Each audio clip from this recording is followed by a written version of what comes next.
Porque diferimos de los modelos comúnmente aceptados, te presentamos Diálogo Alternativo. Un espacio para el acompañamiento y debate de la política venezolana. Diálogo Alternativo con Gustavo Martínez Rubio. A continuación por Radio Fe y Alegría, 1390 AM y 105.7 FM.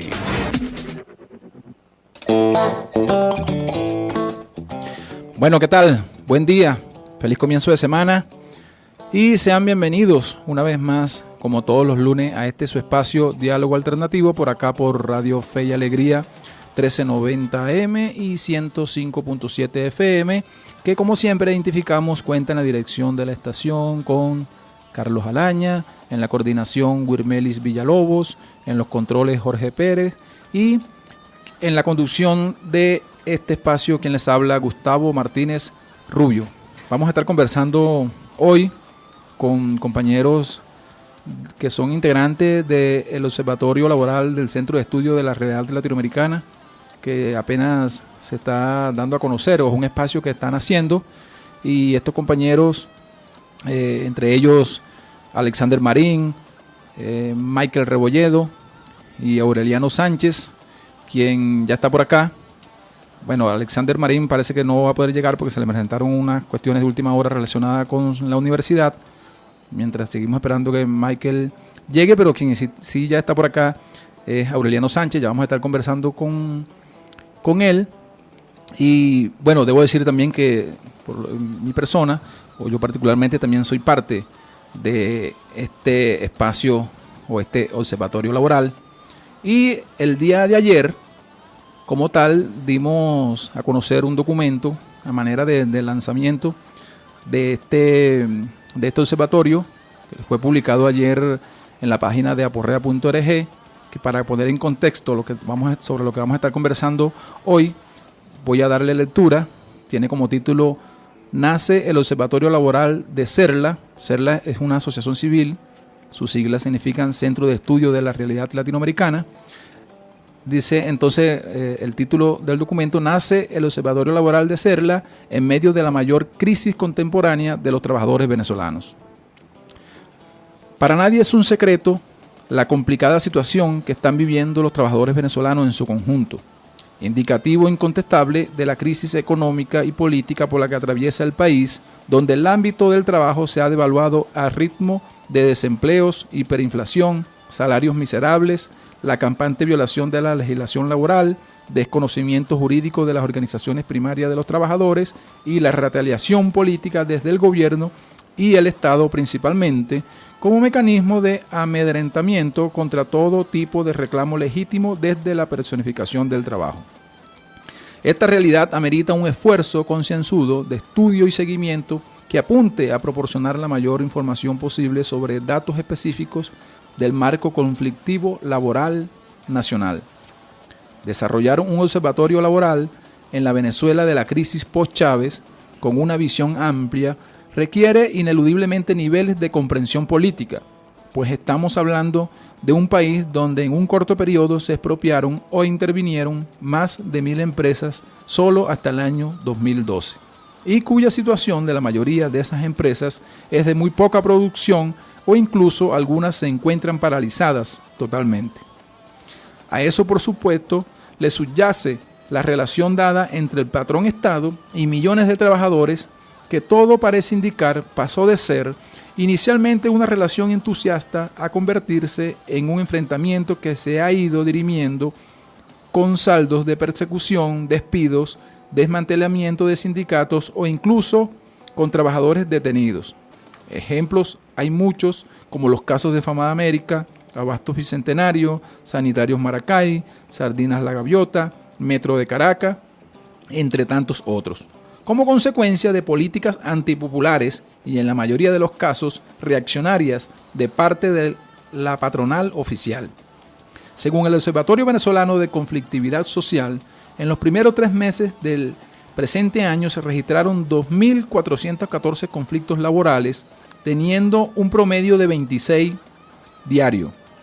Muchas razones han llevado a la población a las calles a protestar, pero indudablemente que los asuntos laborales encabezan las motivaciones ante una situación tan crítica en donde el trabajo como actividad consustancial a la vida prácticamente ha perdido todo sentido, pues sale más caro el gasto diario que lleva a un trabajador trasladarse a su centro de trabajo, incluyendo pasajes y comida, que lo que percibe como remuneración. Varios son los episodios que retratan la actuación del gobierno ante los distintos casos presentados en materia de lucha laboral. No deja de ser muy significativo que en un país cuyo presidente dice ser obrero, a los obreros se les responda con represión, como sucedió en marzo pasado en la sede central de la principal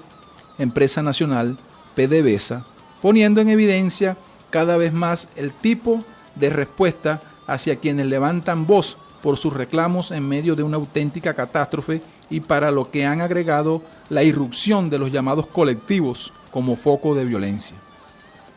Hasta ahora, las luchas laborales en Venezuela han tenido como denominador común su sentido aislado. Eso da señal de lo poco organizado o articulado que se encuentra el movimiento obrero, reflejando una debilidad que les desarma y que en gran medida explica el retroceso reinante desde el punto de vista de la pérdida de logros que se habían alcanzado en las últimas décadas y de la violación de derechos, lo que sin duda ha facilitado la tarea patronal, tanto pública como privada, en el avance de lograr imponer las desmejoras sistemáticas a las cuales están siendo sometidos los trabajadores. Cierto es que desde el ámbito laboral actual surgen más interrogantes que respuestas ante tan infausto panorama, el cual apunta a extenderse sin encontrar las salidas adecuadas desde los intereses de los trabajadores en su conjunto. Haciendo un breve recorrido histórico sobre el rol que jugaron los trabajadores en la llamada Revolución Bolivariana,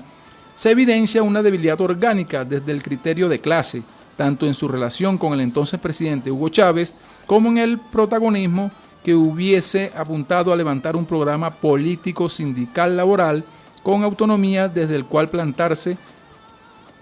con perspectivas acorde a los tiempos de cambio que corrían por aquellos años.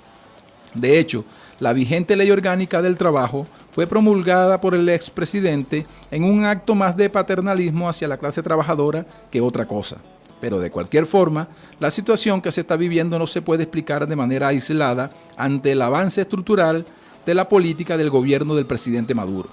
La descomposición del salario por el impacto de la hiperinflación generada por las políticas económicas del gobierno de Nicolás Maduro, el defalco a la nación de más de 500.000 millones de dólares, el privilegiar el pago de la deuda externa, la corrupción extendida como un cáncer avanzado en la mayor parte de las instituciones públicas y la débil respuesta y a destiempo del desangre de las grandes corporaciones del Estado, la ineficacia en el control de los procesos productivos, aunados al burocratismo inoperante del gobierno que traba todo el funcionamiento institucional, la obstrucción del registro y el paralelismo sindical, la negación de la firma de convenciones laborales vencidas, el funcionamiento caprichoso de los inspectores del trabajo, el congelamiento de las normas técnicas de INSACEL, la bonificación del trabajo como elemento fundamental de esta última etapa, estructuran un panorama maquiavélico que genera un abandono y fuga de las fuerzas laborales en proporciones nunca visto en la historia reciente del país. La implementación de zonas económicas especiales donde no se aplican las normas constitucionales, dándole el privilegio a empresas transnacionales que pueden depredar el medio ambiente, como es en la práctica la política del arco minero del Orinoco, han consolidado un panorama de incertidumbre laboral que potencializa la avasallante migración en todos los sectores de las clases sociales del país, dejando estructuras de alto desempleo sin el personal calificado para su desarrollo, puesto que la bonificación salarial y la igualación de la plantilla a costo de salario mínimo que no alcanza para la compra de un tercio de la canasta alimentaria, presentan una situación favorable para la estampida laboral. Lo inmediatamente anterior explica que en Venezuela se está llevando a cabo un proceso de contrarreformas económicas que no escapa a la situación americana, donde el trabajo y su personificación tienen ante sí un mar de dificultades que lleva a transitar por distintos caminos que van desde la reflexión, los debates, las críticas y las propuestas en aras de lograr encontrar una vía que conduzca a poder dar vuelta a la realidad que padecen quienes viven de su salario. Desde el Observatorio Laboral del Centro de Estudios de la Realidad Latinoamericana queremos hacernos parte de esa vivencia cotidiana y dinámica que nos permita encararnos a una realidad compleja, acercarnos, quise decir, a una realidad compleja que tiene múltiples miradas, pero que debe ser abordada con la mayor humildad y honestidad posible, sin desconocer los esfuerzos que se hacen desde diferentes posiciones para encontrar puntos de acuerdos y construir juntos un camino de fortalecimiento de los sectores que viven de su trabajo. Desde la investigación y el seguimiento de los distintos conflictos que se sigan presentando, es nuestro propósito contribuir pensando desde el terreno de quienes mueven al mundo. Nos avisa Jorge que vamos al primer corte. Ya regresamos con Aureliano Sánchez, que ya lo tenemos por acá. Diálogo Alternativo, un espacio para el debate de la política venezolana.